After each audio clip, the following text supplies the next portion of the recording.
So Candace Owens did an interview with Donald Trump, and there was one exchange on vaccines where Trump, to my surprise, doubled down and really tripled down, aggressively so, on the idea that he is pro-vaccine. He thinks you should get the vaccine. Now, Trump is not pro-mandate. He makes that clear every time he talks about this. But he does think it's the correct thing to get the vaccine. It's good for you. You'd be better off if you got it. This is a guy himself. Trump not only was vaccinated, but he also was boosted. So he's making that case, and he's making it rather aggressively. Well, there's a little problem here. The problem is the most hardcore Trump base and right-wing base are not pro-vaccine. In fact, they are stridently anti-vaccine. So Candace Owens was trying to corral him and reel him in a little bit and get him not to go too pro-vaccine on the show. Didn't work. Trump bulldozed right over her and was like, you should get it. People who are unvaccinated are the ones who are dying. People who are vaccinated are actually totally fine. And now there's backlash over it. So Candace Owens came out, because that clip went viral. Candace Owens came out and did damage control, trying to protect the president from the hordes of anti-vaxxer fans who now feel heartbroken. Take a look at that video. Are good, and he believes that because he comes from a generation, people, you oftentimes forget how old Trump is. He comes from a generation. I've seen other people that are older have the exact same perspective. They came from a time before TV, before internet, before being able to conduct their independent research, and everything that they read in a newspaper, if that was pitched to them, they believed that was a reality. And one of those things was, this push for vaccines and believing that people were going to die without vaccines. And so I believe that his support of the vaccine is genuine, and it's not based in any corruption at all. I think he actually believes those things. And people that are saying, how is he ignoring all the people that are being injured? And, people are sending Rumble videos and all of these, websites, obscure websites. I believe also that he only reads the mainstream media news. Believe it or not, I do not believe that Trump reads or partakes in any other news sources. I don't believe that Trump is on the internet, or that he necessarily uses the web to try to find obscure websites. I think that he just relies on typical mainstream sources. So I don't think that there's anything evil going on there. I just wanted to say that because so many donors, supporters of his are kind of questioning where all of this is coming from. And I think he just genuinely believes that. And he needs to sit down and, have a full conversation with someone. I was interviewing him in that circumstance, but he needs to have a larger conversation to really understand what's going on and why so many people are just horrified. Of course, it has to be the one issue where Trump is unequivocally correct and aggressively so, where all these people turn on him. It is the most reasonable thing he's ever said in his entire political career. And this is the biggest scandal among his base. That says so much about the current political situation. I saw a great tweet. Somebody said, Trump's been gone for, not even a year now, and the spectrum and the paradigm has shifted so much further right that he seems reasonable in comparison. It's it's the thing that Noam Chomsky said. It's the more time goes by, the more the right marches off the spectrum. They're no longer even on the political spectrum. They're not even a political party. They're just a ragtag group of Civil War reenactors and conspiracy theorists and angry people. And so, look, that's where we are right now. Some of the stuff she said there, she said, he hasn't done his independent research. Independent research. I love it when people say that. As if, the people who are anti-vaccine are sitting there going through peer-reviewed studies with a fine-tooth comb wearing a fucking monocle.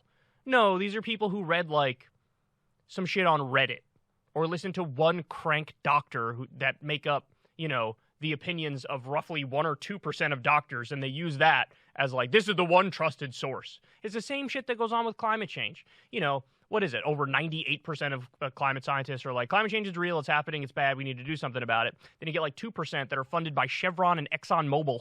And you got the anti-climate change people who are there's a guy who's an expert, he's a scientist, he said the thing about the thing, and so I believe that one. Look, you got to be able to understand two things at once. One of the things is people in power are incompetent, and Big Pharma is massively corrupt. That is true. But it is also true that if you break your leg, you should go to the emergency room. And if they happen to give you some drugs that were made by a pharmaceutical company doesn't mean it doesn't work. Doesn't mean antibiotics don't work. It doesn't mean vaccines don't work. Both of those things are true. But, people, I get it. There's a lot of cynicism towards our institutions, but skepticism is healthy. Cynicism is not healthy, because then you say, well, it's all bullshit. Well, it's not all bullshit. If you have a bacterial disease and you get antibiotics, that shit will cure you. Getting the vaccine is a good thing. So this is the area where Trump is 100% correct. Candace also says, well, it's the older generation. They don't do their own independent research. Well, actually, a lot of people who are in the younger generation who have turned anti-vax, they're just reading shitty information, and they're bad at parsing through data and understanding evidence. The study I always bring up, because I feel like this is the nail in the coffin of the anti-vaxxer argument, is that study that came out of France of over 20 million people, and they found that the vaccines reduce severe illness, hospitalization, and death by over 90%. And that was, guys, understand something. I get it. If you're skeptical of a study on the Pfizer vaccine that's funded by Pfizer, well, welcome to the club. Yeah, you shouldn't trust that research because it's funded by Pfizer. There's a conflict of interest, and so they'll juice their own numbers. We know. We've seen them do it. But when you get the independent studies, the independent peer-reviewed studies that say, hey, it's still over 90% effective, well, that's real. That's real as a heart attack. She says, quote, how is he ignoring all the people who have been injured? How many times have I brought this point up? So you have this program called VAERS, and the whole idea behind VAERS is this is where you go to report an adverse side effect from the vaccines. Okay.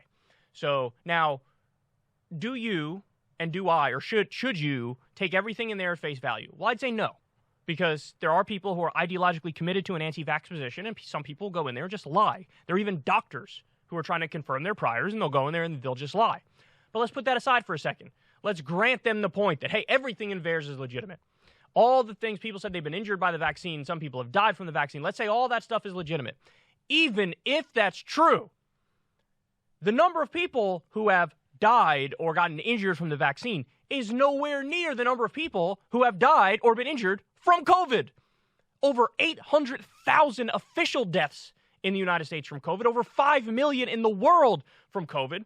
Even under a worst-case scenario, if you grant them everything in the VAERS program, what is it, 18,000 deaths? What's bigger, 18,000 or over 800,000? What's bigger? So even if you grant them everything that they say is wrong with the vaccine, you should still get the vaccine, because it's a fact that it's over 90% effective against severe illness, hospitalization, and death, and it's a fact that more people have died from COVID. People talk about, with the vaccine, myocarditis is the problem with the heart. Well, how many people have fucking myocarditis because of COVID? It would be more than from the vaccine. Have you heard of long COVID and all the symptoms associated with that? So you're not good at reading evidence. Your brain has broken. You lost the plot. So let's get to the bigger question here, which is why did Trump go down this road? Well, she's half right when she says, listen, Trump's not online anymore. He's not on social media anymore. So he doesn't have his finger on the pulse as much as he did when he was on Twitter. That's actually true. I think that if Trump was still on Twitter and he never left Twitter, he would have seen how deeply committed the far right is to an anti-vax position. And then he may have adjusted course. He may have changed his talking points. He may have tried to appease his base, because what Trump understands better than any Democrat has ever understood is that you never lose your base. That's politics 101. Never lose your base. The idiot Democrats think like, I'll always try to get the centrists and the moderates and piss off my base every time. Well, how'd that work out for you? You lose elections when you act like that. Okay, so I think he would have adjusted course if he was on Twitter. She's half right about that. But here's the part that she's missing. What she's missing is that, what is it, over 80% of adults in America have had at least one shot of the vaccine. I think the number is 85%. So what Trump probably has done, and he's not wrong to do this, is to look at the news reports and to see, 85% of Americans have had at least one shot of the vaccine. On a political issue, would I rather be with the 85% or with the 15%? That's a tough one. So in other words, yes, the anti-vaxxers, they're loud and they're aggressive and they make up a disproportionate amount of the noise online. But the fact of the matter is, it's a very vocal minority. It is not the majority.